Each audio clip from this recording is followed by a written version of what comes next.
Hello everybody, I am Pavitra Bagh here to teach you biology. So welcome to your own YouTube channel देश की शिक्षा DKS। Guys हम आज आए हैं एक नया चैप्टर लेकर cell cycle and cell division. Cell cycle and cell division का ये पहला लेक्चर होने वाला है जहां पे हम लोग बात करने वाले हैं फेजेस ऑफ सेल साइकिल के बारे में। जनरली आपका ये 11th बायोलॉजी का एक चैप्टर है और ये आपका 11th बायोलॉजी का थर्ड यूनिट से आता है। ठीक है, थर्ड यूनिट का नाम है बेटा सेल स्ट्रक्चर एंड फंक्शन। एक यूनिट है जिसमें आप जनरली चैप्टर नंबर 8 में आप लोग पढ़ने वाले हो cell the unit of life, chapter number 9 में आपका पढ़ने वाले हो biomolecules and finally chapter number 10 में पढ़ने वाले हो cell cycle and cell division. तो हमने इन तीनों चैप्टर में से चूज किए हैं बेटा cell cycle and cell division. कारण इसका बहुत ही इंपॉर्टेंट है। Cell cycle and cell division एक ऐसा चैप्टर है जो कि बहुत सारे चैप्टर के साथ लिंक्ड करता है और ये आपका बोर्ड नीट एंड आपका एम्स के लिए बहुत ही हेल्पफुल होने वाला है। सो आज का क्लास बच्चों स्टार्ट करते हैं। तो आज का जो हम क्या क्या पढ़ने वाले हैं, थोड़ा सा ये चैप्टर में क्या क्या कंटेंट आने वाला है उसके बारे में थोड़ा सा डिस्कस करते हैं। पहला तो cell cycle and cell division chapter में हमें समझना है कि सेल साइकिल क्या है। पहला बात जो हमें जो सीखना है that is what is cell cycle, ये बात सीखना है। दूसरा बात जब हम सीखेंगे इसमें पेजेस ऑफ सेल साइकिल के बारे में सीखना है जो आज का हमारा टॉपिक होने वाला है। अब देखो पेजेस ऑफ सेल साइकिल क्या होता है मैं बता दूं आपको। Phases of cell cycle generally हम यहाँ पे पढ़ रहे हैं बेटा cell cycle and cell division. तो मतलब एक सेल आगे जाकर ऐसे डिवाइड होके दो सेल बन जाता है। एक सेल आपका डिवाइड होके दो सेल बन जाता है। तो जो दो सेल बनता है उसमें क्या क्या चेंजेस होते हैं। जनरली कोई फेजेस या स्टेजेस नहीं होता है। जनरली सेल डिवीजन के प्रोसेस के टाइम में सेल में कुछ चेंजेस आते हैं, जैसे कि सेल ग्रोथ होता है, छोटा से बड़ा होता है, बड़ा होकर डिवाइड होता है, उसके अंदर क्रोमोसोम वगैरह का ऐसे डिवीजन होता है, डुप्लीकेशन होता है। ये जो चेंजेस छोटे छोटे चेंजेस जो होते हैं इन्हीं चेंजेस को बेस करके हमने कुछ फेजेस बनाए हैं। तो उसके बारे में हम बात करेंगे बेटा phases of cell cycle. Generally हम सेल साइकिल में जो चेंजेस आते हैं उसको फेजेस कहते हैं, राइट। तो फेजेस ऑफ सेल साइकिल पढ़ेंगे। उसके बाद फेजेस ऑफ साइकिल में अगर बात करेंगे तो जनरली दो फेज के बारे में बात करते हैं बेटा। पहला जो है हम बात करते हैं that is interphase, that is interphase, right. उसके बाद जो फेज का बात करते हैं that is M phase. M phase वो फेज है जिसमें एक्चुअल सेल डिवीजन होता है, रियल में सेल डिवीजन जहां पे होता है उस फेज को कहते हैं हम एम फेज, राइट। उसके बाद हम एक प्रोसेस है माइटोसिस करके, माइटोसिस के बारे में पढ़ेंगे एम फेज में। और माइटोसिस के बारे में पढ़ने के बाद इसके सिग्निफिकेंस पढ़ेंगे। What is the role, what is the significance of mitosis, mitosis होने से क्या फायदा है, ठीक है। फिर हम पढ़ेंगे बेटा सिग्निफिकेंस ऑफ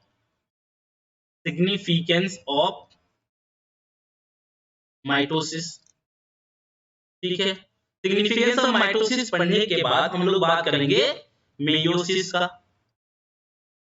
मेयोसिस का। फिर मेयोसिस पढ़ने के बाद ठीक उसी तरह से जैसे माइटोसिस पढ़ने के बाद सिग्निफिकेंस ऑफ माइटोसिस पढ़ते हैं, ठीक उसी तरह से हम लोग मेयोसिस के सिग्निफिकेंस का भी बात करेंगे।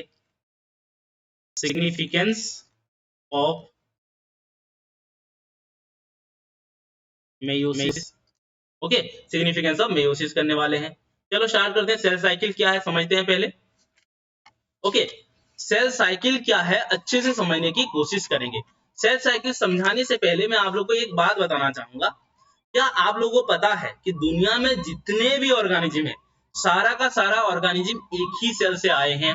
अगर बड़े बड़े ऑर्गेनिज्म के बारे में बात करूं जैसे कि ह्यूमन बींग्स हो गया, एनिमल हो गया, एक ही सेल से बने हैं। उस सेल को हम जाइगोट कहते हैं, उसी जाइगोट से हम बने हैं बेटा। तो एक क्वेश्चन आपका एनसीईआरटी स्टार्टिंग से ही पूछता है कि डू यू नो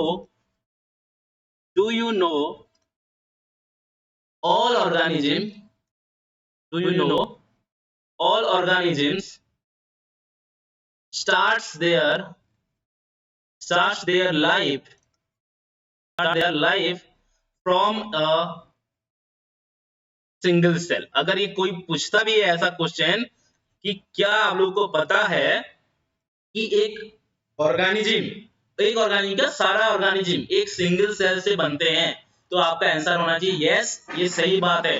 जैसे कि अगर मैं बात करूं सिंगल सेल, मान लो ये आपका एक सिंगल सेल है, ठीक है, सिंगल सेल है। अब देखो सिंगल सेल का बहुत सारे, सिंगल सेल मतलब देखो आपका यूनिसेलुलर बोलते हैं, जो ऑर्गेनिज्म आपका एक सेल से बना होता है उसको हम कहते हैं सिंगल सेल। अगर उसका एग्जांपल मैं दूं, बैक्टीरिया, बैक्टीरिया एक आपका क्या है, यूनिसेलुलर ऑर्गेनिज्म है। वहीं पे मैं अगर आपको बोलूं ईस्ट, ईस्ट भी आपका एक क्या है बेटा, यूनिसेलुलर ऑर्गेनिज्म है। अगर आपको याद होगा तो एमोइबा भी आपका एक यूनिसेलुलर ऑर्गेनिज्म है। तो ये ऑर्गेनिज्म एक ही सेल से बना है। ये तो हमने बात कर दिया बेटा यूनिसेलुलर ऑर्गेनिज्म के बारे में, ठीक है, ये तो हमने यूनिसेलुलर ऑर्गेनिज्म के बारे में बात किया। मल्टी सेलुलर ऑर्गेनिज्म भी एक ही सेल से बनते हैं।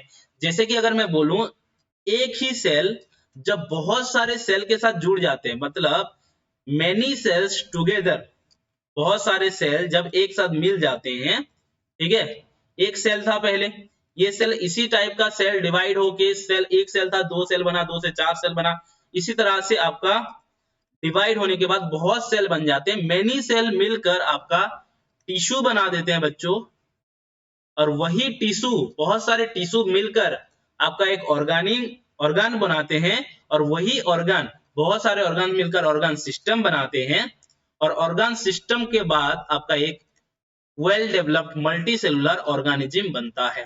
तो अब अगर आप लोग देखोगे कहीं ना कहीं आपका जो ऑर्गेनिज्म है, कोई भी ऑर्गेनिज्म हो, यूनिसेलुलर ऑर्गेनिज्म हो चाहे वो मल्टी सेलुलर ऑर्गेनिज्म हो, यूनिसेलुलर ऑर्गेनिज्म हो या आपका वो चाहे मल्टी सेलुलर ऑर्गेनिज्म हो, वो एक ही सिंगल सेल से वो डेवलप हो रहा है, ठीक है। ये बात से आपको एग्री होना पड़ेगा कि दुनिया में जितने भी ऑर्गेनिज्म है सारे के सारे ऑर्गेनिज्म एक ही सेल से बनते हैं। आई होप इतना बातें क्लियर है।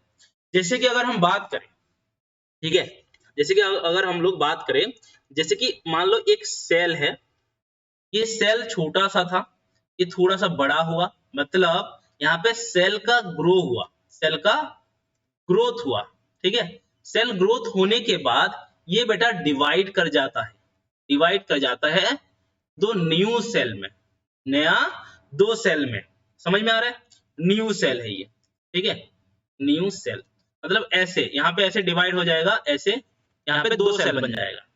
फिर ये सेल छोटा छोटा जो न्यू सेल बना है इसको हम पेरेंट सेल कहते हैं, जहां से ये डिवाइड हुआ है, ये पेरेंट सेल है, सेल था, इसको हम कहेंगे पेरेंट सेल। अब देखो यहाँ पे क्या हुआ, सेल ग्रो किया पहले, फिर उसके बाद सेल का डिवीजन हुआ, सेल का डिवीजन हुआ, डिवाइड हुआ, राइट। फिर ये सेल क्या करता है बेटा, ये जो नया सेल बना है ये फिर से आपका ग्रो करता है, छोटा है थोड़ा सा बड़ा हो जाएगा बेटा, ग्रोथ होगा। ये ग्रोथ होने के बाद ये एक सेल फिर से ऐसे डिवाइड हो जाएंगे, और यहां से एक नया सेल बन जाएगा, यहां से भी आपका एक नया सेल बन जाएगा। ठीक उसी तरह यहां से भी सेल डिवाइड होकर एक नया सेल बन जाएगा, और यहां से भी एक नया सेल बन जाएगा। तो जनरली हो क्या रहा है, आपका जो प्रोसेस है, एक पेरेंट सेल था, उसमें पहले सेल ग्रोथ हुआ, उसमें पहले आपका सेल का ग्रोथ हुआ, यहाँ पे देख सकते हो सेल का ग्रोथ हुआ एंड सेल डिवीजन हुआ। सिमिलरली फिर से सेल का ग्रोथ हुआ, फिर वहां पे आपका डिवीजन हुआ। तो जनरली यहाँ पे क्या हो रहा है बेटा, पहले आपका एक पेरेंट सेल है, एक पेरेंट सेल है, इस पेरेंट सेल का जनरली क्या हो रहा है, ऐसे ग्रो हो रहा है, या पहले बोल दो तो मान लो अगर सेल डिवीजन हो रहा है, ये डिवीजन होने के बाद, ये आपका डिवीजन होने के बाद डॉटर सेल बना रहा है, मतलब न्यू सेल बना रहा है, डॉटर सेल और न्यू सेल बना रहा है, और ये न्यू सेल ग्रो कर रहा है और फिर से बन जा रहा है आपका पेरेंट सेल। तो एक पेरेंट सेल है, डिवाइड किया, डॉटर सेल बनाया, डॉटर सेल फिर से ग्रो किया, फिर वही डॉटर सेल आपका पेरेंट बन जाता है, फिर से डिवाइड होता है। तो ये एक तरह से साइक्लिक प्रोसेस में चलता रहता है, हमेशा एक ऐसा साइक्लिक प्रोसेस में चलता रहता है। तो इसी प्रोसेस को ही हम कहते हैं सेल साइकिल, इसी प्रोसेस को ही हम क्या कहते हैं, सेल साइकिल, ठीक है, ओके। और देखो और क्या बातें हैं, एक साइंटिस्ट थे बेटा जिनका नाम है रुडोल्फ विर्चो, जिसका नाम है रुडोल्फ विर्चो, ठीक है। रुडोल्फ विर्चो ने 1855 के टाइम में, 1855 के टाइम में एक स्टेटमेंट दिए थे, एक स्टेटमेंट दिए थे, उन्होंने कहा था ओमनिस सेलुला ई सेलुला, ओमनी सेलुला ई सेलुला, ये एक बहुत ही स्ट्रॉन्ग स्टेटमेंट है बेटा, इसी से बहुत ही फेमस हुए थे और सेल थ्योरी में इनका रोल भी है।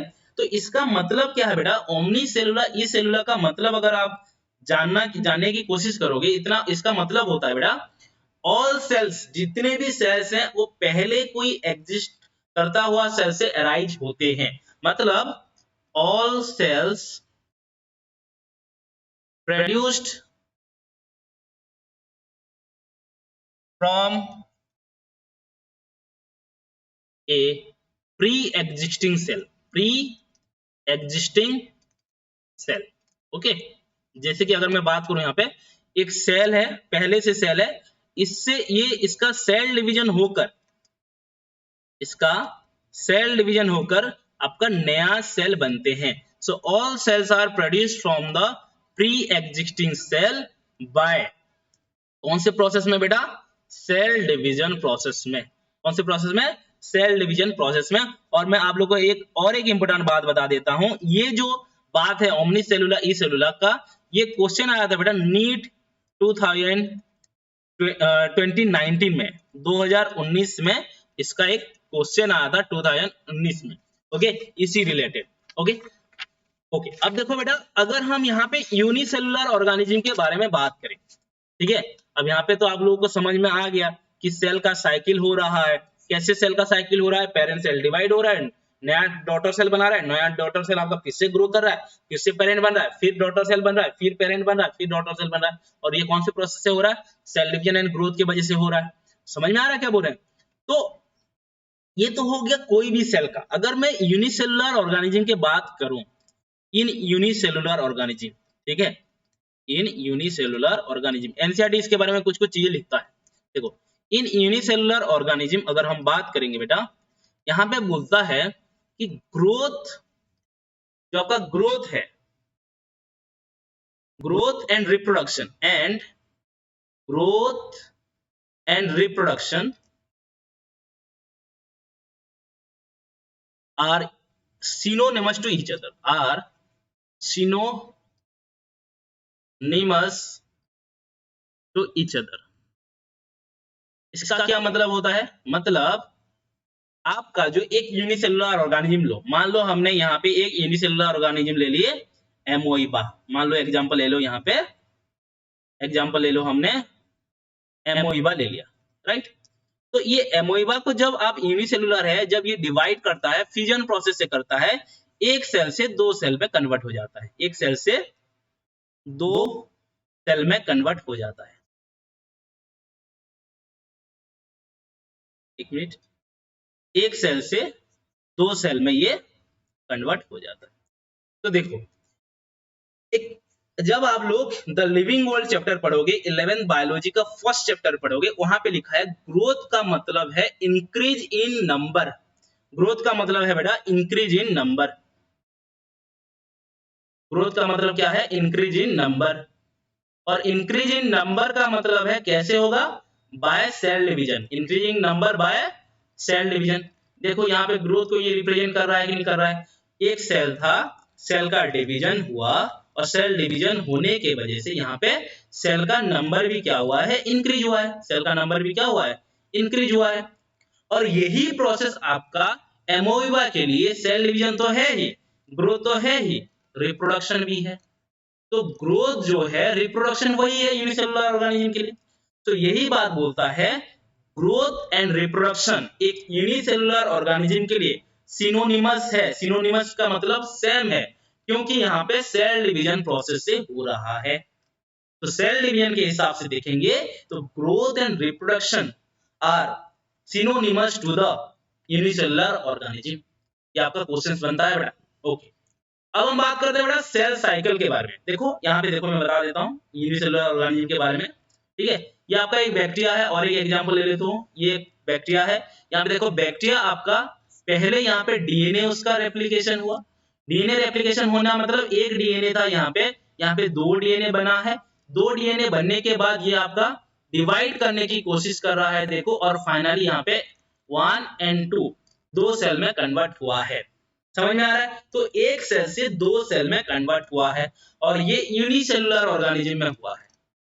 इसमें हुआ है यूनिसेलुलर ऑर्गेनिज्म में हुआ है। तो यूनिसेलुलर ऑर्गेनिज्म में ग्रोथ एंड रिप्रोडक्शन सेम होता है, ये बात समझ लो।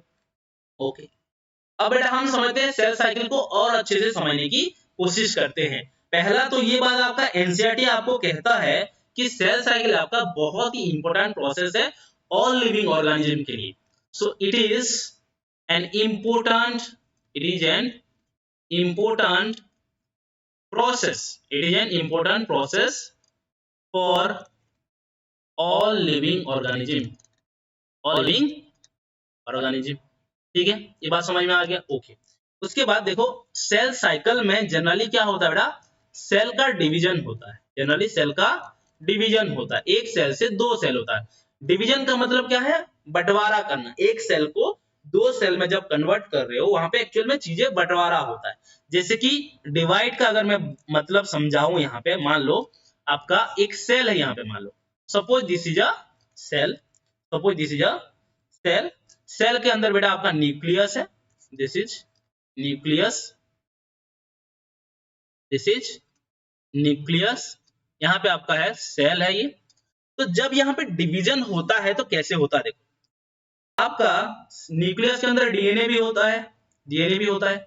तो यहाँ पे बंटवारा जो होगा सेम अमाउंट में दोनों सेल के ऊपर डिवीजन होगा। मतलब मान लो ऐसा मान लो कि एक पेरेंट है, एक पापा जी हैं, उसका दो बेटा है, तो उनको जमीन डिवाइड करना है। तो एक बच्चा को आधा, एक बच्चा को ज्यादा, ऐसा तो नहीं दे सकते। दोनों को जब डिवाइड करेंगे, जमीन जब देंगे दोनों को सेम सेम अमाउंट में देंगे। पहला बच्चा को जितना देंगे दूसरा बच्चा को उतना देंगे, नहीं तो बाद में खाने के लिए भी नहीं देंगे। समझ में आ रहा है क्या बोल रहे हैं? तो यहाँ पे भी एग्जैक्टली सेल में भी वही केस होता है बेटा। जब सेल का डिवीजन होता है तो जो भी चीजें डिवाइड हो रहा है सेम अमाउंट में डिवीजन होगा। मतलब पहले सेल का अमाउंट, सेल के अंदर जो चीजें हैं जैसे कि न्यूक्लियस हो गया, माइटोकॉन्ड्रिया हो गया, क्लोरोप्लास्ट हो गया, डीएनए हो गया, आरएनए हो गया, प्रोटीन हो गया, सब कुछ एवरीथिंग ऑल सेल कॉन्स्टिट्यूएंट क्या होगा, डबल होगा। डबल होने के बाद हर एक सेल में ऐसे डिवाइड होगा। समझ में आ गया? तो पहले क्या होगा बेटा, देखो यहाँ पे दो सेल बनेगा, तो इसके अंदर भी एक न्यूक्लियस आएगा, यहाँ पे भी एक डीएनए आएगा। देखो यहाँ पे जो डीएनए बनाया हूं, ठीक है, इस सेल के अंदर भी आपका न्यूक्लियस के साथ साथ डीएनए आएगा। मतलब सेम सेम डिवाइड होगा।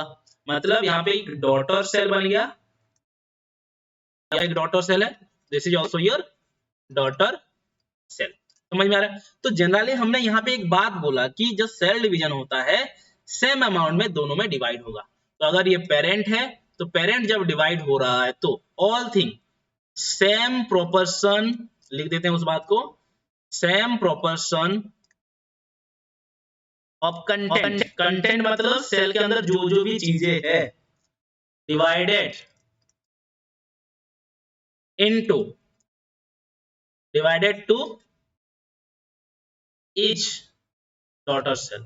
दो डॉटर सेल के पास सेम अमाउंट में सेल का कंटेंट डिवाइड होगा।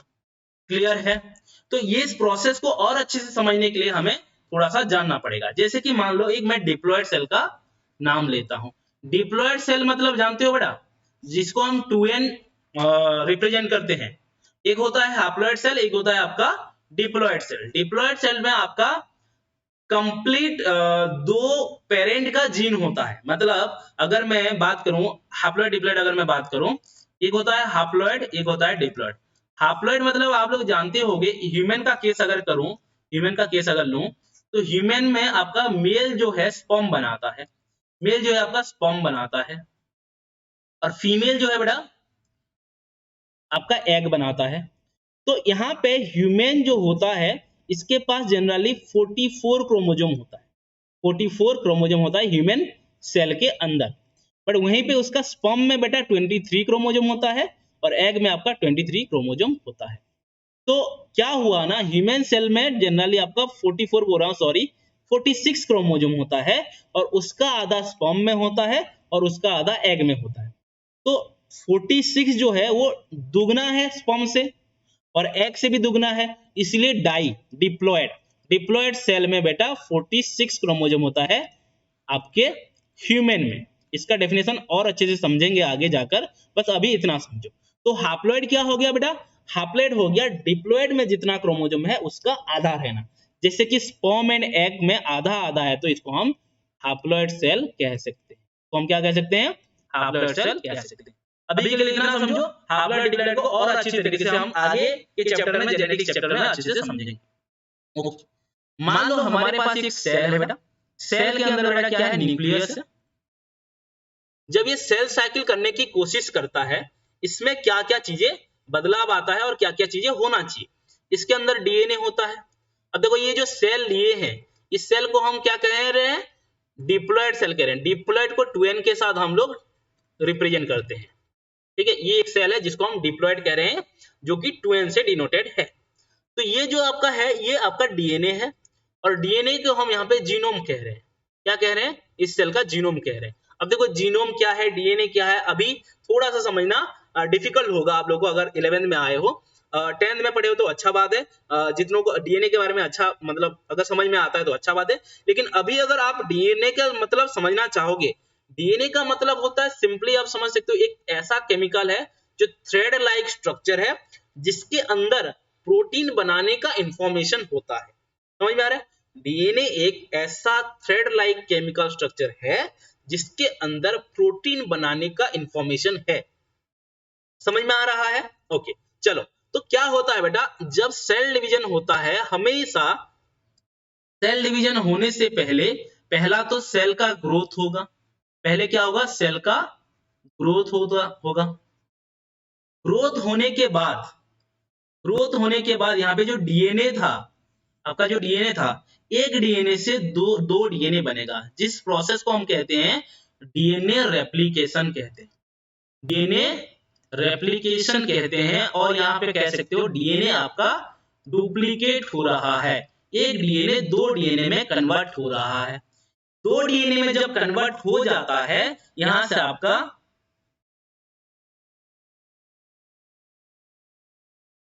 ये न्यूक्लियस का पूरा डिवाइड होता है, ऐसे पूरा सेल का ऐसे डिवाइड होके दो नया सेल में कन्वर्ट हो जाते हैं। तो नया सेल में ये कन्वर्ट हो जाते हैं। समझ में आ रहा है? नया सेल में कन्वर्ट होने के बाद इनको हम बोल देंगे डॉटर सेल। दो डॉटर सेल है, ठीक है, डॉटर सेल, ठीक है, दो डॉटर सेल। दो दो नया सेल बनने के बाद, डिवाइड होने के बाद, ये सेल फिर से ग्रो करते हैं बेटा। ग्रो करने के बाद फिर से डीएनए डुप्लीकेट करते हैं। डीएनए डुप्लीकेट करने के बाद फिर से ये क्या करते हैं? फिर से आप डीएनए को सेपरेट करके दो सेल में डिवाइड हो जाते हैं। इस प्रोसेस को हम कहते हैं सेल डिवीजन। इसको क्या कहते हैं हम? Cell division. तो जनरली हो क्या रहा है बेटा, देखो यहाँ पे देखोगे अगर, तो तीन प्रोसेस हो रहा है। पहला तो आपका ग्रोथ हो रहा है, फिर आपका डीएनए का रेप्लिकेशन हो रहा है, फिर आपका सेल का डिवीजन हो रहा है। सेल डिवीजन जब छोटा सेल डिवीजन जब हो रहा है, नया सेल जब बन रहा है, फिर से सेल का ग्रोथ हो रहा है, फिर से डीएनए का रेप्लिकेशन हो रहा है, फिर से आपका सेल डिवीजन हो रहा है। मतलब एक साइक्लिक प्रोसेस में ये चल रहा है। ये साइक्लिक प्रोसेस को हम कहते हैं बेटा cell cycle. This cyclic process is known as cell cycle. ठीक है, तो सेल साइकिल में अगर हम बात करें, अगर डेफिनेशन का बात करें, सेल साइकिल में बेटा growth, DNA replication, cell division, growth, DNA replication, cell division, ये कंटिन्यूअसली ये साइक्लिक प्रोसेस में चल रहा है। तो अगर मैं सेल साइकिल का अगर डिफरेंस डेफिनेशन लिखने की कोशिश करूंगा, सेल साइकिल का डेफिनेशन अगर लिखूंगा बेटा, तो ऐसा होगा, समझने की कोशिश करो। It is a process in which, और ऐसे लिख सकते हो, द सीक्वेंस ऑफ, क्योंकि सीक्वेंशियली हो रहा है, growth, DNA replication, cell division, growth, DNA replication, cell division, यही सीक्वेंस में हो रहा है। The sequence of events, events मतलब किसके बारे में बात कर रहा है? Cell growth, cell division, DNA replication के बारे में बात कर रहा है। इवेंट्स बाय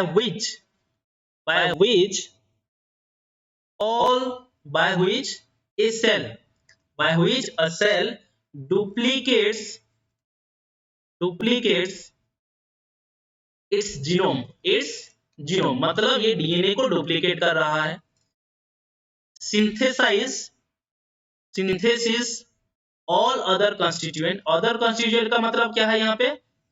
आपका और ऑर्गेनेल्स जो हो गया, सेल के अंदर और भी ऑर्गेनेल्स है ना, हम यहाँ पे सिर्फ डीएनए और न्यूक्लियस का बात किए थे, लेकिन और भी कंस्टिट्यूएंट जैसे कि आपका माइटोकॉन्ड्रिया हो गया, गोल्गी बॉडी हो गया, इनका भी डुप्लीकेशन होता है। Synthesis all other constituent and eventually divided into two new daughter cell। I hope ये बात आप लोगों को समझ में आ रहा होगा।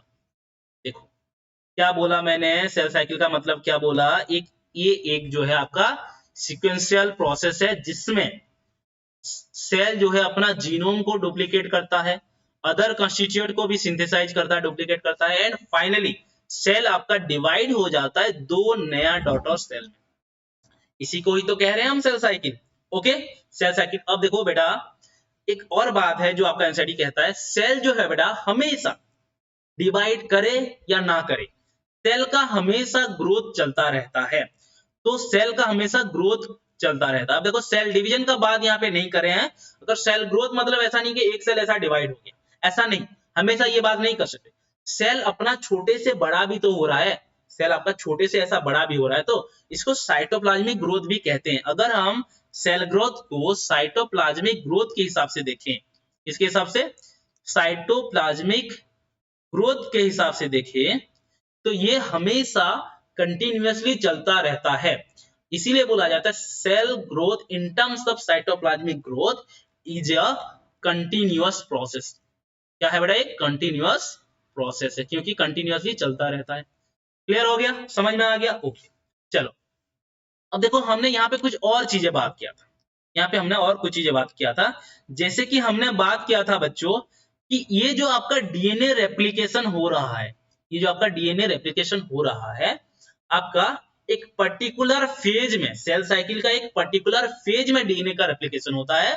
ऐसा नहीं कि कोई भी फेजेस में आपका डीएनए रेप्लिकेशन होगा, एक पर्टिकुलर स्टेज में, मतलब DNA duplicate at a specific stage, और उस स्पेसिफिक स्टेज का नाम है बेटा, जिसको हम कहते हैं एस फेज। एस फेज का मतलब है सिंथेसिस फेज, और वहां पे डीएनए का सिंथेसिस होता है। और इंपॉर्टेंट बात ये है बेटा, ये जो डीएनए रेप्लिकेशन होता है किसके कंट्रोल में होता है, किसके कंट्रोल में होता है, ये हमें जानना चाहिए। जैसे कि आपका मान लो आपके बॉडी में कोई एंजाइम बन रहा है या आपकी बॉडी में कोई फंक्शन होता है, तो आपका सेंट्रल नर्वस सिस्टम कंट्रोल करता है, आपका कुछ हार्मोन रेगुलेट करता है। ठीक उसी तरह डीएनए रेगुलेशन होने का, डीएनए रेप्लिकेशन होने का जो कंट्रोल है कौन करता है, ये आंसर है इसका, DNA replication is controlled by genetic control. हमारा जीन कंट्रोल करते हैं कि किस तरह का डीएनए बनेगा, कब बनेगा, कैसे बनेगा। ठीक है, जेनेटिक कंट्रोल। एक क्वेश्चन आता है, दिमाग में रखो इस बात को, अगर मान लो बेटा जेनेटिक कंट्रोल लॉस हो गया, if it is loss, if genetic control loss हो गया, तो आपके बॉडी में बेटा जेनेटिक कंट्रोल लॉस हो गया, मतलब डीएनए डुप्लीकेट को आप कंट्रोल नहीं कर पा रहे हो, अपनी मनमानी डीएनए रेप्लिकेट होते रहेगा, अपनी मनमानी जब डीएनए रेप्लिकेट होते रहेगा, अपने मनमानी सेल भी डिवाइड होते रहेगा, बहुत सारा सेल डिवाइड होते रहेगा। जब बहुत सारा सेल डिवाइड होता है ऑन कंट्रोलेबली, ऑन कंट्रोल के हिसाब से, उसको हम कहते हैं कैंसर। तो अगर जेनेटिक कंट्रोल आपका अगर लॉस हुआ बेटा, तो आपको डेफिनेटली ये बात है कैंसर, ठीक है, कैंसर हो जाएगा। क्लियर है इतना बातें? ओके, आई होप इतना बातें आप लोगों को समझ में आ गया होगा। ठीक है, चलो आगे चलते हैं, बातें और सीखते हैं। अब हम बात करेंगे बेटा सेल साइकिल कहां से बना था, मतलब कैसे पता चला था कि सेल साइकिल नाम का एक प्रोसेस भी है करके। ठीक है, ओके, देखो एक हम क्या करते हैं ना, मतलब कोई भी सेल हो, बैक्टीरिया हो, ह्यूमन हो, किसी के भी सेल के बारे में जब आप स्टडी करते हो, तो उसका एक पर्टिकुलरली लैब में आर्टिफिशियली उसका ग्रो कराते हैं, उसको हम सेल कल्चर कहते हैं। कोई भी सेल को अगर लैब में ग्रो करा रहे हैं, उसको हम कहते हैं सेल कल्चर। तो एक बार क्या किया गया, सेल कल्चर किया गया। सेल कल्चर किया गया मतलब एक डिश लिया जाता है, पेट्री डिश कहा जाता है, इस पेट्री डिश में एक सेल दिया जाता है, और सेल के ऊपर आपको न्यूट्रिएंट प्रोवाइड किया जाता है, और ये न्यूट्रिएंट का मदद से ये सेल आपका ग्रो करता रहता है, बहुत सारे, एक सेल से दो सेल, दो से चार, चार से आठ, ऐसे सेल ग्रो करता है। तो इसको कहते हैं हम सेल कल्चर। और ये जो सेल कल्चर किया गया था जनरली एक यूकैरियोटिक सेल के ऊपर किया गया था, यूकैरियोटिक सेल, और उसका एग्जांपल हम ले रहे हैं ह्यूमन सेल। ठीक है, एग्जाम्पल नहीं, ये एक्चुअल में ह्यूमन सेल को ही कल्चर किया गया था। ठीक है, तो इसी ह्यूमन सेल का जब कल्चर किया गया था, यहीं से हमें पता चला कि सेल साइकिल होता कैसे है। सो ह्यूमन सेल डेमोन्स्ट्रेट और illustrated the process of cell cycle in eukaryotic cell eukaryotic cell का सेल साइकिल किसने किया था? ह्यूमन सेल से हमें पता चला। और यहां से ये पता चला था ह्यूमन सेल जो है एक सेल साइकिल के लिए कितना टाइम लगता है उसको, ये भी पता चला था। मतलब ह्यूमन सेल जो सेल डिवीजन होता है इसको टाइम लगता है बेटा 24 आवर्स लगता है। एक ह्यूमन सेल को एक बार डिवाइड होने के लिए आपको 24 आवर्स लगता है। उसी तरह से अगर आप ईस्ट के बारे में बात करोगे, एक ईस्ट है, ईस्ट के बारे में अगर बात करोगे तो इस आपका सेल डिवीजन जो होता है इसका कितना टाइम लगता है? इसका एक आवर मतलब 1 आवर 1.5 घंटा लगता है, मतलब 90 मिनट्स लगता है बेटा। इसको डिवाइड करने के लिए 90 मिनट्स लगता है। समझ में आ रहा है क्या बोल रहे हैं? ओके, ये हो गया आपका सेल साइकिल। अब आते हैं बेटा फेजेस ऑफ सेल साइकिल। और देखो फेजेस ऑफ साइकिल ऐसा सच कोई फेज नहीं होता है कि इसके बाद ये आ रहा है, इसके बाद ये आ रहा है, ऐसा फेजेस कुछ नहीं होता। जनरली हम क्या करते हैं, जब सेल साइकिल स्टडी करते हैं तो वहां पे देखते हैं कि सेल जब डिवाइड करता है कुछ कुछ चेंजेस होते जा रहे हैं, कुछ कुछ छोटे छोटे चेंजेस होते जा रहे हैं। उसी चेंजेस को हम बोल देते हैं फेजेस। ठीक है, सो हम ऐसे लिख सकते हैं फेजेस ऑफ सेल साइकिल को,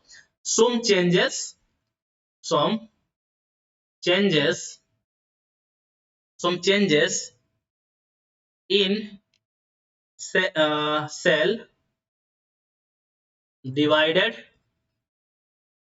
into phases। मतलब सेल के अंदर जो डिवाइडेड हो रहा है, जो चेंजेस हो रहा है, उसको हम क्या कर दिए, कुछ कुछ फेजेस में डिवाइड कर दिए। तो generally basically phases of cell cycle में बेटा 2 फेज आते हैं। एक तो पहला जो है इंटरफेज कहते हैं इसको हम क्या कहते हैं? इंटरफेज कहते हैं। उसके बाद हम बात करते हैं एम फेज और इसको हम कहते हैं माइटोसिस। इसको हम क्या कहते हैं? माइटोसिस कहते हैं। ओके, अब देखो इंटरफेज जो है आपका, अगर मैं ह्यूमन सेल का बात करूं, ठीक है, इंटरफेज आपका 95% टाइम ले जाता है। 95% मतलब ह्यूमन सेल अगर 24 आवर में डिवाइड होता है तो उसका 23 आवर आपका इंटरफेज लेता है और 5% जो है आपका एमफेज लेता है, मतलब 1 आवर लगता है इसको। ठीक है, 1 घंटा लगता है। ठीक है, आप लोगों को मैं एक बात बता दूं, जनरली इंटरफेज जो है आपका 95% लेता है, एमफेज आपका 5% लेता है। तो जब आप लोग 9th या 10th में पढ़े होंगे, जो आपका ओनियन जो टिप है उसमें जब आपका माइटोसिस स्टडी करते हो तो वहां पे सेल डिवीजन तो दिखेगा, लेकिन आपका जो आपका एम फेज मतलब न्यूक्लियस जहां पे दिखता है वहां पे वो थोड़ा सा नहीं दिख पाता, क्योंकि उसका जो टाइम है ओनली 5% है। ठीक है, ओके, ये क्या है समझ में आया कि नहीं आया पता नहीं, लेकिन आगे जब ये बातें मैं करूंगा समझाऊंगा आप लोग को अच्छे से समझ में आएगा। ओके, तो इंटरफेज क्या है? एक्चुअल में क्या होता है, पहले आपका एम फेज आता है। एम फेज में आपका सेल का डिवीजन होता है, 2 सेल बनता है। 2 सेल, जो नया सेल बनेगा, न्यू सेल क्या करेगा, ग्रो करेगा, और ग्रो करता है बेटा इंटरफेज में ग्रो करने के बाद फिर से सेल डिवीजन होता है एम फेज में। तो एक्चुअल सेल डिवीजन होता है बेटा आपका, एक्चुअल सेल डिवीजन जो होता है आपका एम फेज में होता है। तो एम फेज के बाद इंटरफेज हुआ, फिर आपका सेल का ग्रो हुआ, फिर आपका एम फेज आया। तो इंटरफेज अगर देखेंगे तो एक एम फेज हुआ, फिर आपका इंटरफेज आया, फिर दूसरा एम फेज आ रहा है। मतलब इंटरफेज को हम कह सकते हैं एक ऐसा फेज है जो कि 2 एम फेज के बीच में आता है। हम कह सकते हैं phase between, interphase are the phase between 2 successive M phase. 2 M phase के बीच में आता है आपका इंटरफेज। समझ में आ रहा है? जैसे कि अगर मैं यहाँ पे इसको साइक्लिक प्रोसेस में, ठीक है, मान लो ये आपका एक सेल है, सेल का साइकिल हो रहा है। ठीक है, सेल का आपका मान लो साइकिल है। तो ये मान लो 24 आवर के लिए हो रहा है। तो मान लो यहाँ पे हम पाई चार्ट के हिसाब से अगर रिप्रेजेंट करेंगे, मान लो इतना जो हो रहा है ये आपका 23 आवर ले लो, कितना ये 23 आवर। 23 आवर को क्या बोल रहे हैं हम, इंटरफेज कह रहे हैं। क्या कह रहे हैं हम इसको, इंटरफेज कह रहे हैं। और बाकी जो 1 आवर बचा, 1 आवर जो बचा है, इसको हम क्या कह रहे हैं, एम फेज। तो देखो क्या हो रहा है, एम फेज के बाद आपका इंटरफेज आ रहा है। इंटरफेज ऐसे चल रहा है 23 आवर, 23 आवर चलने के बाद ये आपका एम फेज फिर से आ रहा है। तो एम फेज से स्टार्ट हुआ, फिर से एम फेज में खत्म हो रहा है। तो एम फेज, दो एम फेज के बीच में, एक तो स्टार्टिंग एम फेज एंड एक दूसरा आपका एंड वाला एम फेज, उन दोनों के बीच में आपका इंटरफेज आ रहा है। इसलिए हम बोलते हैं इंटरफेज को, it is the phase between two successive M phase. I hope इतना बात क्लियर हुआ होगा आप लोगों को। ठीक है, चलो अगर और डिटेल में बात करेंगे, अगर और डिटेल में बात करेंगे फेजेस ऑफ सेल साइकिल, आपका पहला तो हमने बोला कि इंटरफेज है, पहला हमने बोला इंटरफेज है। फिर दूसरा क्या है आपका बेटा, दूसरा है आपका एम फेज है। दूसरा आपका एम फेज, जिसको हम माइटोसिस भी कह रहे हैं, जिसमें एक्चुअल सेल डिवीजन हो रहा है, इसको मैं माइटोसिस लिख देता हूं यहाँ पे। ठीक है, ओके। उसके बाद देखो इंटरफेज को अगर देखोगे, इंटरफेज में आपका छोटे छोटे चेंजेस होता रहता है। एक मिनट,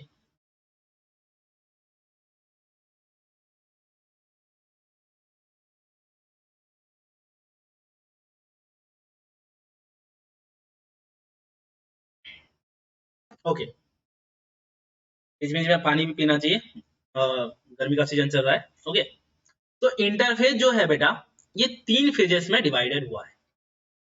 एक आपका है G1 फेज, एक है आपका G1 फेज, जिसको हम गैप 1 कहते हैं। बताऊंगा क्यों गैप 1 कहते हैं। ठीक है, G2 नहीं, G1 के बाद G2 नहीं, G1 के बाद S आता है, G1 के बाद S आता है। इसको समझेंगे, डरो मत, हर एक फेज को समझेंगे। G1 के बाद आता है S फेज, जहां पे जनरली इसको हम क्या कहते हैं बेटा, सिंथेसिस फेज कहते हैं। जनरली यहाँ पे होता क्या है, डीएनए का सिंथेसिस होता है। ठीक है, बताएंगे। ठीक है, उसके बाद आता है बेटा G2 फेज।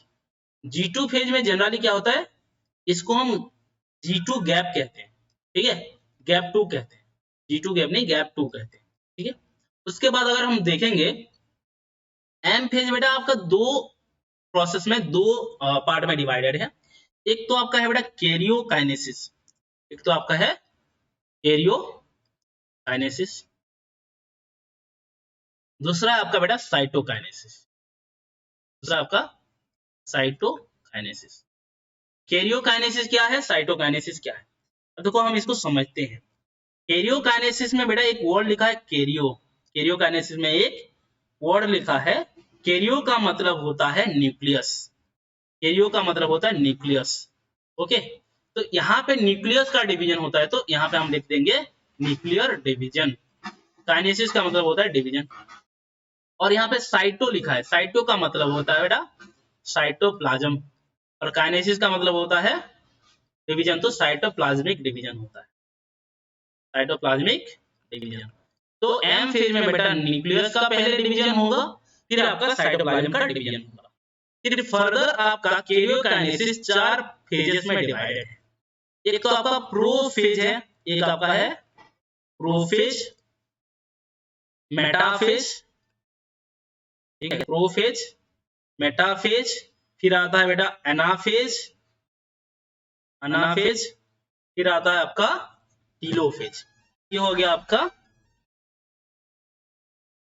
कैरियोकाइनेसिस। यहाँ पे एक्चुअल में आपका क्या होता है बेटा, न्यूक्लियस का डिवीजन होता है, न्यूक्लियस डिवीजन। ठीक है, ये चारों फेजेस है, इसके बारे में बात करेंगे। ओके, अब देखो कुछ चीजें और बताता हूं आप लोग को। ये जो हमारा इंटरफेज है बेटा, इंटरफेज को हम जनरली क्या बोलते हैं, रेस्टिंग फेज कहते हैं। क्या कहते हैं इसको, रेस्टिंग फेज भी कहा जाता है इसको। और रेस्टिंग फेज को और एक नाम से भी जाना जाता है, प्रिपरेटरी फेज भी कहते हैं, प्रिपरेटरी फेज भी कहते हैं। ऐसा क्यों कह रहे हैं, क्योंकि बेटा यहाँ पे इंटरफेज और एम फेज को देखा जाए तो, इंटरफेज और एम फेज को देखा जाए तो इंटरफेज में ज्यादा काम नहीं होता है, बस प्रिपरेशन होता है। यहाँ पे किस चीज के लिए प्रिपरेशन होता है, सेल का डिवाइड करने का प्रिपरेशन होता है। तो जनरली प्रिपेयर कर रहा है, ऐसे रेस्ट है, प्रिपरेशन कर रहा है, इसलिए हम कहते हैं इंटरफेज इज रेस्टिंग फेज और प्रिपरेटरी फेज। समझ में आ रहा है? मतलब इस प्रिपरेटरी फेज में जनरली क्या होगा, आपका सेल का ग्रोथ होगा एंड मोस्ट इंपोर्टेंटली आपका ऑर्गेनेल्स का डिवीजन होगा, ऑर्गेनेल्स का डिवीजन होगा, और यहाँ पे बच्चों डीएनए का डुप्लीकेशन होगा, यहाँ पे आपका डीएनए का डुप्लीकेशन। तो ये आपका रेस्टिंग फेज है, ठीक है, क्लियर है इतना बातें? चलो आगे चलते हैं। ओके, अब हम बात करेंगे थोड़ा सा साइक्लिक, जो थोड़ा सा फेजेस ऑफ साइकिल है उसको हम थोड़ा सा डायग्रामेटिकली बात करेंगे। चलो मैं डायग्राम बनाने की कोशिश करता हूँ, ठीक है। मान लो ये आपका एक ह्यूमन सेल का सेल साइकिल के बारे में बात कर रहे हैं, ठीक है, ठीक है। मान लो ये हम सेल साइकिल का बात कर रहे हैं बेटा। सेल साइकिल कुछ ऐसे इस डायरेक्शन में हम करा रहे हैं, जनरली इसी डायरेक्शन में होगा। देखो एक डायरेक्शन है बेटा, एक आपका डायरेक्शन है, ठीक है, एक डायरेक्शन में हो रहा है, इसी डायरेक्शन में। तो जनरली इसमें 23 आवर जो होता है इंटरफेज के लिए होता है। जनरली हम बात करेंगे तो हमारा दो फेज है, ब्रॉडली देखा जाए तो दो फेज है। कितना फेज है? ब्रॉडली देखा जाए तो दो फेज है, एक है आपका एम फेज, एक है आपका इंटरफेज, ठीक है। ये मान लो ये हो गया, मान लो एम फेज, ये मान लो हो गया आपका एम फेज, ये हो गया आपका एम फेज। और एम फेज अगर 24 आवर के हिसाब से देखेंगे, 24 आवर्स के हिसाब से अगर देखेंगे तो एम फेज लेता है बेटा 1 आवर, एम फेज लेता है 1 आवर। और बाकी जो टाइम है, बाकी जो आपका टाइम है यहां से लेकर यहां तक, यहां से लेकर यहां तक जो है ये आपका 23 आवर्स लगता है, 23 आवर्स लगता है, जिसको हम कहते हैं इंटरफेज, जिसको हम क्या कहते हैं? इंटरफेज कहते हैं। समझ में आ रहा है? इंटरफेज कहते हैं। ओके, अब फिर हमने बात किया था इंटरफेज भी डिवाइडेड है 3 फेजेस में, इंटरफेज भी डिवाइडेड है 3 फेजेस में। एक है बेटा G1 और गैप फेज कह रहे हैं, ठीक है। दूसरा है बेटा S फेज है, और तीसरा है बेटा G2 फेज, उसके बाद आता है M फेज। देखो G1 को हम गैप 1 क्यों कहते हैं? देखो G1 को हम गैप 1 क्यों कहते हैं? क्योंकि ये M एंड S के बीच में गैप है, क्योंकि ये डायरेक्शन की वजह से हो रहा है। तो G1 आपका क्या हो गया बेटा? G1 gap between M and S phase, M and S phase. उसके बाद आपका G2 को देखो, G2 बेटा आपका गैप 2 है। देखो गैप 2 को हम, ये भी M एंड S के बीच है, बट हम M एंड S के बीच में नहीं कहेंगे, हम यहाँ पे कहेंगे gap between S and M, gap between S and M। क्यों ऐसा कह रहे हैं? क्योंकि एक डायरेक्शन से चल रहा है, ठीक है। तो S के बाद G2 आएगा, फिर M आएगा, इसलिए इसको हम कहेंगे gap 2 between S and M phase, right. Okay, अब देखो बेटा कुछ इंपॉर्टेंट चीजें जो है हमें और जानना है, जिससे रिलेटेड क्वेश्चन आता है। पूछा जाता है आपका इंटरफेज तो 23 आवर ले गया, 23 आवर मतलब 95% हो गया ये, और आपका 5% क्या किसने लिया? एम फेज लिया। तो G1 फेज कितना टाइम लेता है? एम फेज का पता है, इंटरफेज का पता है। इंटरफेज में 3 फेज है, 3 फेज में से G1 है, S है, G2 है। तो G1 जो है ये कितना % टाइम लेता है? जनरली देखा जाए तो 8 to 12 आवर्स लेता है।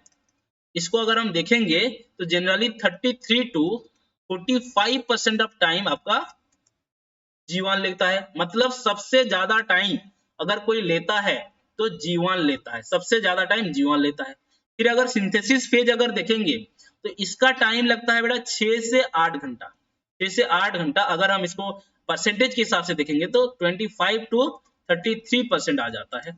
तो उसके बाद आपका G2 आता है। G2 को अगर देखोगे तो 3 to 4 आवर लगता है, 3 to 4 आवर्स लगता है। अगर इसका हम परसेंटेज कैलकुलेट करेंगे तो 25 to मतलब 15% के आसपास होता है, 25 तो नहीं 15% के आसपास आता है।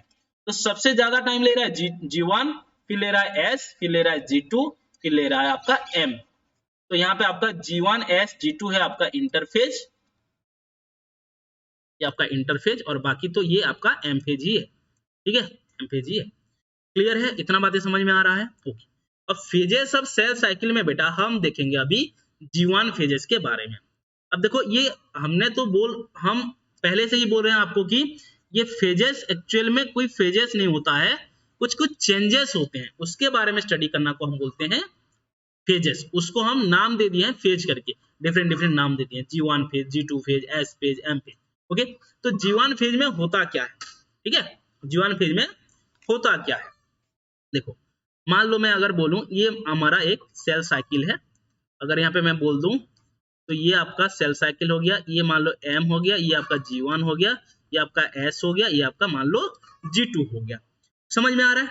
तो ये जो टाइम है सबसे ज्यादा टाइम लेता है 6 to 8 नहीं 8 to 12 आवर्स लेता है बेटा आपका G1 फेज। और यहाँ पे मोस्ट वेरिएबल टाइम है, मोस्ट वेरिएबल टाइम है। मतलब बताता हूँ मोस्ट वेरिएबल टाइम क्यों कहते हैं G1 फेज को, क्योंकि देखो सेल आपका यहाँ पे है, मान लो आपका एक सेल है, ठीक है, सेल को मैंने बोला साइटोप्लाज्मिक ग्रोथ होता है, ऐसे ग्रोथ होता है। अब देखो साइटोप्लाज्मिक ग्रोथ जब हो रहा है, जब यहाँ पे साइटोप्लाज्मिक ग्रोथ हो रहा है, तो ग्रोथ के लिए बेटा क्या चाहिए, एक फूड चाहिए। क्या चाहिए बेटा, फूड चाहिए। अगर यहाँ पे फूड ज्यादा अमाउंट में मिला तो ग्रोथ जल्दी होगा, तो टाइम जल्दी हो जाएगा। अगर बेटा फूड कम अमाउंट में मिल रहा है, ये सेल को लेस अमाउंट में मिल रहा है, तो इसका डिवीजन कैसे होगा, धीरे धीरे, डिवीजन तो नहीं, इसका ग्रोथ क्या होगा, धीरे धीरे धीरे धीरे ग्रोथ होगा। तो ये जो G1 फेज है एक एक्सटर्नल फैक्टर फूड के ऊपर ये डिपेंड कर रहा है, एक्सटर्नल फैक्टर के ऊपर ये डिपेंड कर रहा है। यस और नो, एक्सटर्नल फैक्टर के ऊपर डिपेंड कर रहा है। अब देखो बाद आता है बेटा, ये आपका किस किस के बीच में आता है, G1 comes under M phase and S phase. क्यों M एंड S बोल रहे हैं, क्योंकि एक डायरेक्शन है, M to G1 जाएगा, G1 के बाद S आएगा, S के बाद G2 आएगा, तो इसको बोलते हैं this is gap between S sorry M and S phase. ठीक है, ये बात हमने सीखा। ओके, अब देखो अगर बेटा सेल आपका ग्रो कर रहा है तो ऑब्वियस सी बात है यहाँ पे फूड का यूटिलाइजेशन हो रहा है, मतलब मेटाबॉलिज्म हो रहा है, मतलब यहाँ पे बेटा मेटाबॉलिज्म हो रहा है। तो इसका मतलब ये मेटाबॉलिकली क्या है, एक्टिव है, ये दिस इज मेटाबॉलिकली एक्टिव। देखो मेटाबॉलिकली एक्टिव हो रहा है तो यहाँ पे कुछ चीजें बन रहा होगा, जैसे कि एंजाइम बनता है बेटा, और एंजाइम किस चीज से बनता है बेटा, प्रोटीन से बनता है। मतलब यहाँ पे प्रोटीन का फॉर्मेशन हो रहा है, किसका फॉर्मेशन हो रहा है, प्रोटीन का फॉर्मेशन हो रहा है। तो देखो मेटाबॉलिक प्रोसेस किसके वजह से होता है, एंजाइम की वजह से होता है। एंजाइम क्या है, प्रोटीन है, मतलब यहाँ पे प्रोटीन का फॉर्म हो रहा होगा, फॉर्म हो रहा है। अब देखो प्रोटीन कैसे बनता है बेटा, एक डीएनए है, डीएनए आपका है, डीएनए से आपका आरएनए बनता है, जिस प्रोसेस से बनता है डीएनए टू आरएनए, इसको कहते हैं हम transcription. The process by which RNA is produced पर ट्रांसक्रिप्शन। आरएनए से आपका बेटा प्रोटीन बनता है, आरएनए से आपका क्या बनता है, प्रोटीन बनता है। और इस प्रोटीन को क्या नाम देते हैं, जो आरएनए टू प्रोटीन जो बना है उसको कहते हैं हम ट्रांसलेशन। तो क्वेश्चन आता है कि क्या G1 फेज में ट्रांसक्रिप्शन एंड ट्रांसलेशन होता है, तो आपका आंसर होना चाहिए होता है, ट्रांसक्रिप्शन होगा एंड ट्रांसलेशन भी होता है, प्रोटीन फॉर्म हो रहा है। बट क्वेश्चन आता है क्या यहाँ पे डीएनए रेप्लिकेशन होता है, यहाँ पे G1 फेज में नो डीएनए रेप्लिकेशन अगर, नो डीएनए रेप्लिकेशन अगर, यहाँ पे डीएनए रेप्लिकेशन नहीं होता, नो डीएनए रेप्लिकेशन।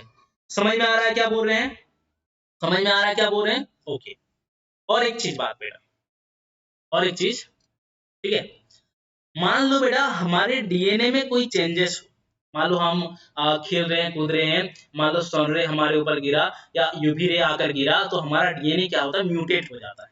क्या होता है बेटा, म्यूटेट मतलब चेंज हो जाना, म्यूटेशन हो जाना।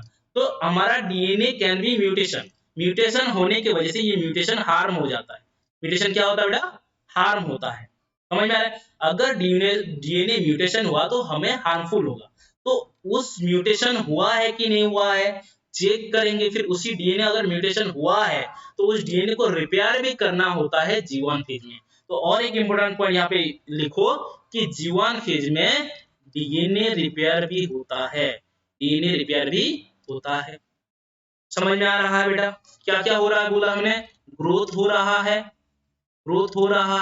ग्रोथ के साथ साथ ये एक्सटर्नल फैक्टर जो फूड के ऊपर डिपेंड कर रहा है, मेटाबॉलिकली एक्टिव है, प्रोटीन बना रहा है, एंजाइम बना रहा है, ट्रांसलेशन हो रहा है, यहाँ पे ट्रांसलेशन हो रहा है, डीएनए रेप्लिकेशन नहीं हो रहा है, डीएनए का रिपेयर हो रहा है, यहाँ पे समझ में आ रहा है। ओके, अब देखो बेटा ये जो डीएनए या जो भी है ये इंटरनल फैक्टर के भी ऊपर डिपेंड करता है G1 फेज। तो मैंने पहले बोला एक्सटर्नल भी फैक्टर के ऊपर डिपेंड करता है और इसका जो ग्रोथ है इंटरनल के भी ऊपर डिपेंड करता है। तो यहाँ पे आपका एक्सटर्नल एंड इंटरनल फैक्टर के ऊपर डिपेंड करता है, एक्सटर्नल एंड इंटरनल फैक्टर के ऊपर ये डिपेंड कर रहा है। G1 phase depend on internal and external factor. External factor तो हो गया फूड वगैरह, इंटरनल फैक्टर क्या हो गया बेटा, metabolic activity. Okay, metabolic activity. So this is all about your G1 phase. I hope इतना बात आप लोगों को क्लियर हुआ होगा। ठीक है, जो भी बच्चों जो भी आपको कोई क्वेरीज होगा, जो भी डाउट्स होगा, आप कमेंट सेक्शन में हमें पूछोगे तो अगले क्लास में वही डाउट्स को हम वहां पे क्लियर कर देंगे। ठीक है, चलो अब आते हैं बेटा एस फेज। एस फेज बहुत ही इंटरेस्टिंग है। एस फेज में क्या होता है, मान लो आपका एक सेल है, मान लो ये आपका सेल है, सेल के अंदर न्यूक्लियस होता है, सेल के अंदर न्यूक्लियस होता है और इसी न्यूक्लियस के अंदर डीएनए होता है। इसी डीएनए का यहाँ पे डुप्लीकेशन होता है। डीएनए का डुप्लीकेशन का मतलब क्या है, डीएनए का डुप्लीकेशन मतलब एक डीएनए है, वही डीएनए डिवाइड होकर दो डीएनए बन जाता है, वही डीएनए आपका डिवाइड होकर दो डीएनए बन जाता है। मतलब एक सेल से जब दूसरा सेल होता है, मतलब दूसरा सेल नहीं, वही सेल में आपका एक डीएनए था, दो डीएनए। समझ में आ रहा है क्या बोल रहे हैं हम। तो यहाँ पे पहला ये सेल में आपका एक ही डीएनए था, एक ही सेल में एक ही डीएनए था और इसी सेल में जब ये डीएनए डुप्लीकेट हुआ, डीएनए रेप्लिकेट हुआ तो डीएनए का अमाउंट क्या हो गया, डीएनए का अमाउंट 2 हो गया। मतलब एस फेज में जो डीएनए डुप्लीकेशन और डीएनए सिंथेसिस हो रहा है, डीएनए सिंथेसिस और you can say DNA replication हो रहा है। डीएनए रेप्लिकेशन के वजह से क्या हो रहा है, अमाउंट ऑफ डीएनए क्या हो रहा है बेटा, डबल हो जा रहा है।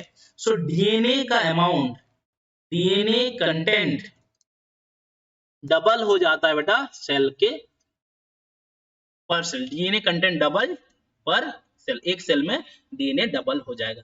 जैसे कि अगर मैं एग्जांपल दूं, पहले यहाँ पे बेटा 2C, मान लो एक डीएनए को हम काउंट करते हैं 2C, ठीक है, डिनोट करते हैं 2C। तो डीएनए रेप्लिकेट होने के बाद क्या हो जाएगा, डीएनए रेप्लिकेट होने के बाद क्या हो जाएगा, अब देखो 2C है तो डबल हो गया तो क्या हो जाएगा, 4C हो जाएगा। ये आपका एनसीईआरटी लाइन कहता है। तो हमारा डीएनए का रेप्लिकेशन होता है कहां पे बेटा, एस फेज में। ओके, बट यहां पे बोल रहा है बेटा डीएनए कंटेंट आपका डबल हो जाएगा but chromosome number does not increase. Chromosome में no increasing, number of chromosome ऐसे लिखते हैं, number of chromosome does not increase. ठीक है, बहुत सारे बच्चे इस बात से कंफ्यूज रहते हैं कि डीएनए का अमाउंट बढ़ रहा है तो क्रोमोसोम का नंबर क्यों नहीं बढ़ रहा। समझ में आ रहा है। देखो डीएनए आपका जो क्रोमोसोम होता है डीएनए से बना होता है। देखो मैं बताता हूँ, मान लो ये आपका डीएनए है बेटा, डीएनए आप लोग को पता होना चाहिए, डीएनए का जो लंबाई होता है, लेंथ होता है, जनरली एक सेल से बहुत बड़ा होता है। डीएनए जो होता है एक सेल से बहुत बड़ा होता है, लेंथ में बहुत बड़ा होता है। तो उसको क्या करा जाता है, सेल के अंदर भरने के लिए वो लंबा थ्रेड लाइक डीएनए को हम कॉइल करते हैं, ऐसे पैक करते हैं, ऐसे घुमा घुमा के कॉइल करके उसको पैक करते हैं। जैसे मान लो अगर टेलर के पास जाओगे, एक लंबा सा थ्रेड होता है, उसको एक थ्रेड में पैक, जो एक होता है ना जहाँ पे थ्रेड जो ऐसे घूम के रहता है, उसी तरह से हम एक कॉइल करके इसको डीएनए को ऐसे कॉइल करके पैक करेंगे सेल के अंदर। मतलब ये आपका डीएनए है, मान लो इसको हम क्या करेंगे, ऐसे कॉइल करेंगे, ऐसे कॉइल करेंगे, मतलब पैक करेंगे, और पैक करके ऐसे कॉइल करेंगे, कॉइल करके ऐसे कॉइल करके ऐसे एक पर्टिकुलर शेप में कन्वर्ट कर देते हैं इस डीएनए का कॉइल करके, जिसको हम कहते हैं क्रोमोसोम, जिसको हम क्या कहते हैं बेटा, क्रोमोसोम। ठीक है, अब देखो ये क्रोमोसोम कहाँ पे प्रेजेंट होता है, इनसाइड द न्यूक्लियस, सेल के अंदर, this is cell, this is nucleus और दिस इज क्रोमोसोम, ओके। अब बात आता है ये अगर डीएनए है, ये अगर डीएनए है, अगर ये डीएनए है बेटा, डीएनए जब डबल हो रहा है, डीएनए जब डबल हो रहा है, क्रोमोजोम भी तो डबल होना चाहिए, बट क्रोमोजोम डबल नहीं होता है, क्रोमोजोम नंबर रिमेन सेम। ऐसा क्यों? ऐसा क्यों? देखो मैं बताता हूँ, देखो मैं बताता हूँ, ठीक है। मान लो ये आपका क्रोमोजोम है, मान लो ये आपका क्रोमोजोम है, ठीक है, मान लो ये आपका क्रोमोजोम है, तो क्रोमोजोम के अंदर बेटा क्या है, ये आपका डीएनए है, ये आपका डीएनए है, तो डीएनए डबल हुआ, मान लो ये एक डीएनए है, डबल हो गया, मान लो डीएनए, मान लो ये डबल डीएनए हो गया, डीएनए डबल हो गया, तो ये डीएनए डबल हुआ, लेकिन क्रोमोजोम एक आपका एक पेयर के हिसाब से था, अभी इसका सिस्टर क्रोमाटिड बन गया। ये भी तो आपका क्रोमोजोम है, ये एक ही क्रोमोजोम रहता है, ये आपका एक ही क्रोमोजोम है बेटा, दो क्रोमोजोम नहीं है, ये बात ध्यान रखना, ठीक है। क्रोमोजोम नंबर आपका नहीं बढ़ता है, ऐसा ही रहता है, डीएनए का अमाउंट बढ़ जाता है, क्रोमोजोम नंबर एक ही रहता है। क्लियर है? ओके। अब कुछ बातें याद समझते हैं। ये जो आपका डीएनए को पैकिंग कर रहे हैं, क्या कर रहे हैं बेटा? पैकिंग कर रहे हैं। ये जो आपका डीएनए का पैकिंग चल रहा है, ये जो डीएनए का पैकिंग कर रहा है, इसमें एक पर्टिकुलर प्रोटीन का रोल रहता है जो पैकिंग करने में मदद करता है। ये डीएनए को पैकिंग करने में मदद करता है। इस पैकिंग जो करते हैं इसको कहते हैं हम हिस्टोन प्रोटीन।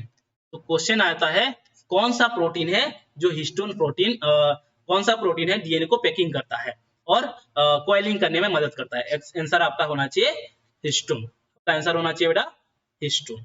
ओके। और एक बात, एनिमल सेल में अगर बात करें, इन एनिमल सेल, अगर एनिमल सेल में बात करेंगे बेटा, एक पर्टिकुलर ऑर्गेनेल होता है। मान लो ये आपका सेल है, सेल के अंदर आपका न्यूक्लियस है, न्यूक्लियस के अंदर आपका क्रोमोसोम नंबर तो नहीं बढ़ा, बट डीएनए का नंबर बढ़ गया है। आपका क्या है बेटा? This is chromosome, this is chromosome, और ये आपका साइटोप्लाज्म है। साइटोप्लाज्म में एक ऑर्गेनेल होता है, एक ऑर्गेनेल होता है इस तरह से, एक ऑर्गेनेल होता है इस तरह से, जिसको हम कहते हैं सेंट्रियोल, इसको हम कहते हैं सेंट्रियोल। ये सेंट्रियोल भी यहाँ पे साइटोप्लाज्म में डिवाइड होता है, डुप्लीकेट होता है इस तरह से 90 डिग्री में ये प्रेजेंट होता है। तो ये दो, एक सेंट्रियोल था, दो सेंट्रियोल बन गया, इन दोनों सेंट्रियोल को मिलाकर हम बोलते हैं सेंट्रोजोम, दोनों को मिलाकर हम बोलते हैं सेंट्रोजोम। तो ये सेंट्रियोल का डुप्लीकेट होके एक सेंट्रोजोम से दो सेंट्रोजोम बन जाता है, दो सेंट्रोजोम बन जाता है। समझ में आ रहा है क्या बोल रहे हैं?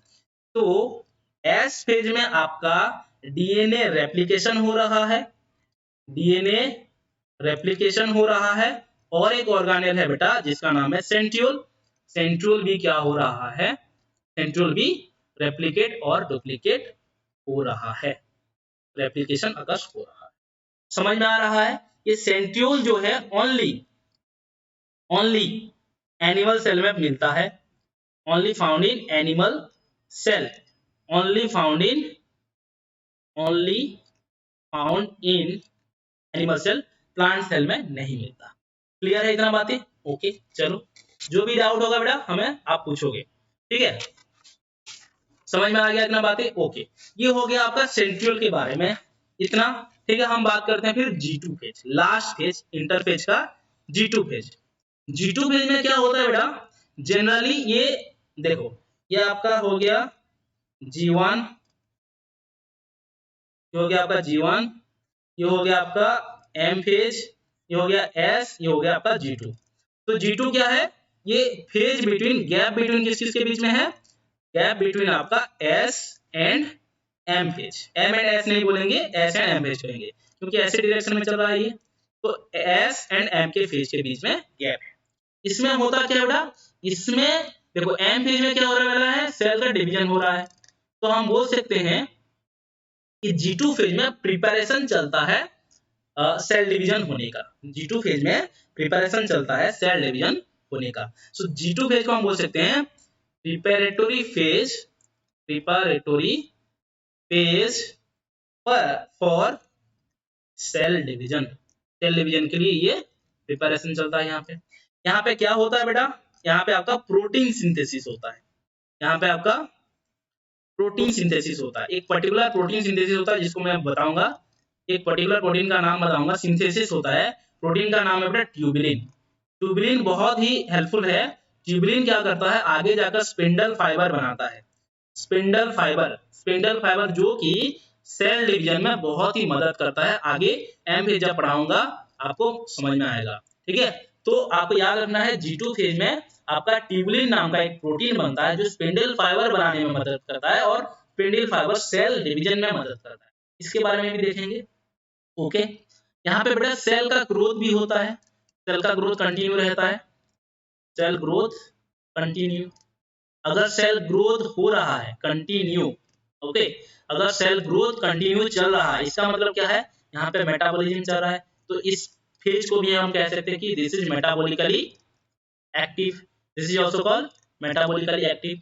और क्या होता है बेटा, और चीजें याद रखना है, जैसे आपका एस फेज में डीएनए का डुप्लीकेशन हुआ, जैसे एस फेज में आपका सेंट्रियोल का डुप्लीकेशन हुआ, यहाँ पे कुछ ऑर्गेनेल्स का डबल होता है, डुप्लीकेशन होता है। कुछ ऑर्गेनेल्स हैं G2 फेज में जिनका डुप्लीकेशन होता है।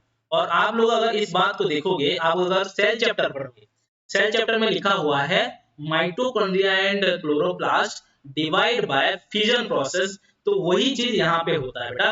G2 फेज में आपका माइटोकॉन्ड्रिया एंड क्लोरोप्लास्ट, प्लांट में होगा क्लोरोप्लास्ट, या आपका फिजन प्रोसेस में यहाँ पे डिवाइड हो जाते हैं। ओके, और क्या हो सकता है G2 फेज में बेटा, G2 फेज में देखो मेटाबॉलिकली एक्टिव है, मतलब प्रोटीन बन रहा है। अगर प्रोटीन बन रहा है तो आरएनए भी बन रहा होगा, तो ट्रांसक्रिप्शन भी वहां पे हो रहा होगा।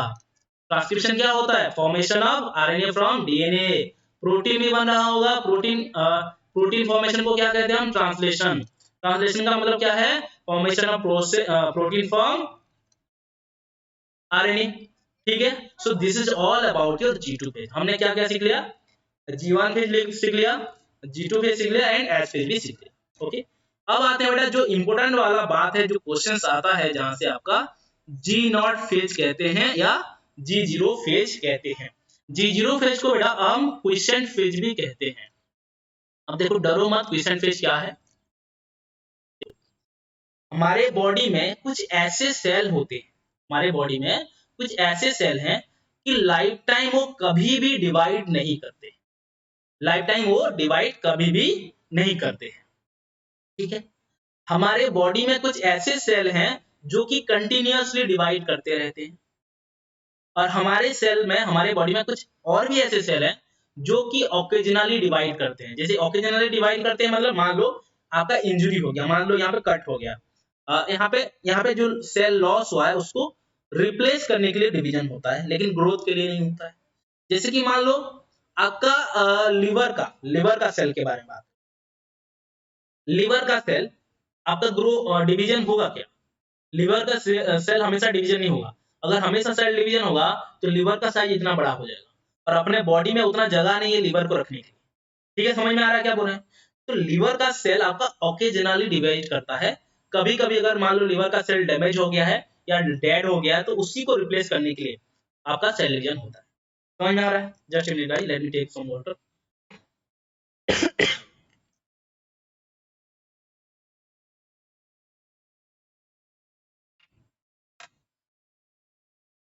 ओके, तो हमने क्या बोला, हमारे बॉडी में कुछ ऐसे सेल्स होते हैं जो कभी डिवाइड करते हैं और कभी डिवाइड नहीं करते हैं।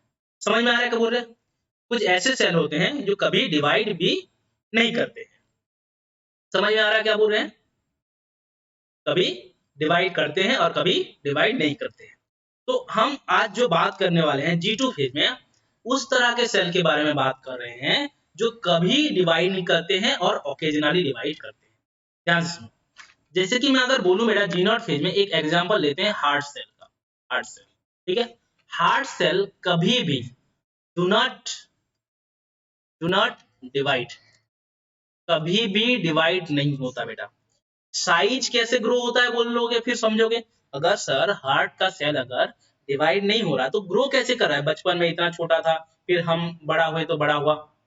देखो वो एक्चुअल में हार्ट सेल जो है मसल सेल से बना होता है, हार्ट सेल आपका मसल सेल से बना होता है, और मसल सेल बेटा डिवाइड नहीं होता है, वो आपका इंक्रीज होता है साइज में, इंक्रीज होता है बेटा साइज में। मसल सेल देखो आपका बाइसेप, ये बाइसेप है, मान लो ऐसे बाइसेप, पहले छोटे बच्चे थे तो बाइसेप छोटा था, अब बड़ा हो गया तो बड़ा हो रहा है। क्यों हो रहा है? उसका हम कंट्रैक्शन रिलैक्सेशन करके प्रोटीन खा के उसका साइज को बढ़ा सकते हैं, लेकिन उसका सेल का डिवीजन नहीं होता है। और कुछ सेल डिवीजन नहीं होता, जैसे कि न्यूरॉन सेल, न्यूरॉन सेल कभी भी डिवाइड नहीं होता है, do not divide, do not divide, ठीक है। और कुछ ऐसे सेल हैं, मेनी सेल्स जो कि कभी कभी डिवाइड करते हैं, डिवाइड ओकेजनली, कभी कभी डिवाइड करते हैं, डिवाइड ओकेजनली। क्यों डिवाइड करना पड़ता है उनको? जो लॉस हो गया है, डेड हो गया है सेल, उनको रिप्लेस करने के लिए, to replace lost cell due to, कोई इंजुरी की वजह से अगर लॉस हो गया, ड्यू टू इंजुरी, और कह सकते हो सेल डेथ की वजह से, ठीक है। तो अगर मैं इसको साइकिल के हिसाब से बताऊं आपको, मान लो ये आपका साइकिल है, ये एम फेज है, ये आपका एस फेज है, ये आपका G2 फेज है, ये आपका G1 फेज है। अब देखो G0 फेज कब आता है? एम फेज खत्म होने के बाद G1 में जब आता है, G1 में ये सेल आपका G1 से एग्जिट करके, G1 से एग्जिट करके ये चले जाते हैं बेटा G0 फेज में। मतलब सेल ग्रो होता है, ग्रो होने के बाद वो G0 में चला जाता है, G0 और G0 फेज में चला जाता है, जिसको हम क्विसेंट फेज कहते हैं, जहां पे इसका ग्रोथ नहीं होता है, जहां पे इसका ग्रोथ नहीं होता है। मतलब मैं अगर बोलूं G0 का ग्रोथ नहीं हो रहा है, ग्रोथ को एक वर्ड और दिया जाता है जिसको हम कहते हैं प्रोलिफरेशन, प्रोलिफरेशन, ग्रोथ नहीं होता है। आपका अगर ग्रोथ नहीं हो रहा है, क्या यहाँ पे सेल डिवीजन हो रहा होगा? सेल डिवीजन भी नहीं होगा। बट क्या ये मेटाबॉलिकली एक्टिव है? क्या यहाँ पे मेटाबॉलिज्म हो रहा है? क्या ये सेल लिविंग है? हाँ लिविंग है, सेल अगर लिविंग है, ठीक है, सेल ये आपका लिविंग है, ठीक है।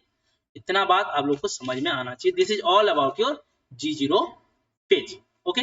G0 फेज समझने के बाद आप लोग को मैं और कुछ चीजें बताता हूँ, जैसे कि अगर इन एनिमल सेल, अगर हम एनिमल सेल में कुछ चीजें देखेंगे, इन एनिमल माइटोसिस जो होता है बेटा, mitosis occurs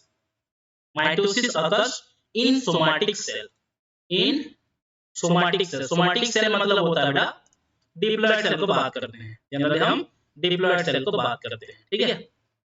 but in case of plant, in plant mitosis जो होता है आपका both haploid and diploid cell में होता है। जैसे कि अगर मैं बात करूं, कुछ कुछ ऐसे प्लांट है, जैसे कि एग्जांपल दूं algae का एक एग्जांपल दे रहा हूं, ठीक है।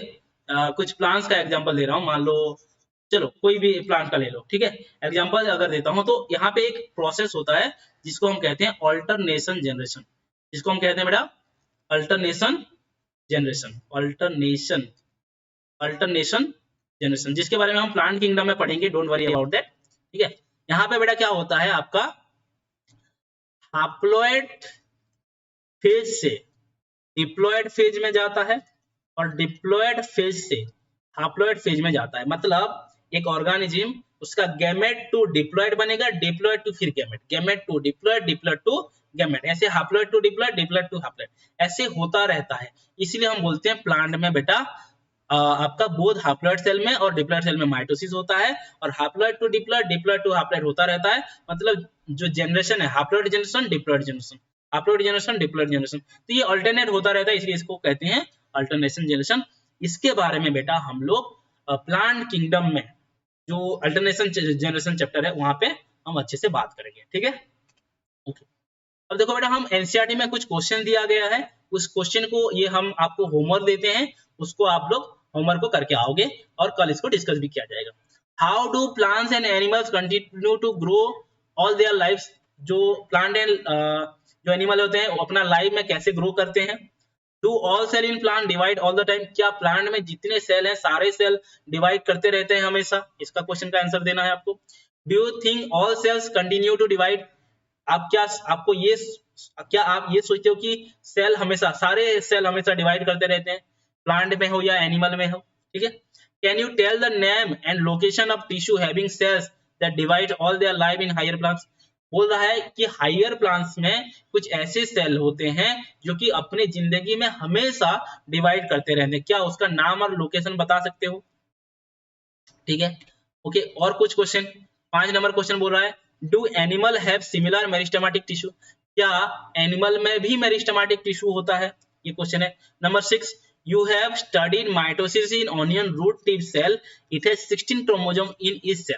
तो आपको बोल रहा है कि आपका जो देखे हैं, जैसे कि अगर बोला जाए कि आप लोग ओनियन रूट टीम में माइटोसिस पढ़े हो, आप लोग देखे होंगे कि हर एक सेल में 16 क्रोमोसोम होता है, तो उसके रिलेटेड कुछ क्वेश्चन है। Can you tell how many chromosome will the cell have at G1 phase, after S phase and after M phase. G1 phase में कितना क्रोमोसोम नंबर है, आफ्टर S फेज में क्या, आफ्टर S फेज में क्या number है chromosome, M phase में क्या है, आफ्टर M फेज में क्या क्रोमोसोम नंबर है। फिर आपका आता है next question, what will be the DNA content of the cell at G1 में क्या डीएनए कंटेंट है, एस फेज में, आफ्टर एस फेज में क्या कंटेंट है, G2 में क्या कंटेंट है डीएनए, और आफ्टर एम फेज में क्या मतलब बोल रहा है if the DNA content after M phase is 2C।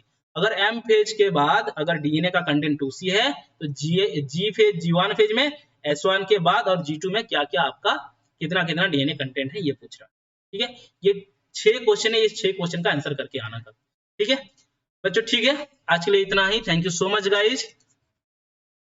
अगर आप लोग को अच्छा लगा तो ये वीडियो को शेयर कीजिए, कमेंट कीजिए, अगर समझ में आया है तो थैंक यू कह दीजिए, ओके। अपने दोस्तों के साथ भी शेयर कीजिए, और हमारा एक टेलीग्राम ग्रुप है बेटा, जहां पे आपको टेलीग्राम ग्रुप में आपको इस लेक्चर का नोट्स मिल जाएंगे, वहां पे आप लोग हमको ज्वाइन कर सकते हो। टेलीग्राम का नाम है बेटा देश की शिक्षा, आप लोग वहां पे देश की SHIK देश की शिक्षा अगर करोगे तो मतलब चेक करोगे तो वहां पे आपको टेलीग्राम ग्रुप दिख जाएगा, और ये हमारा लोगो दिख जाएगा, और इंस्टाग्राम में भी सेम नाम से हमसे जुड़ सकते हैं। Thank you so much guys, आज के लिए इतना ही, thank you so much, bye bye, take care.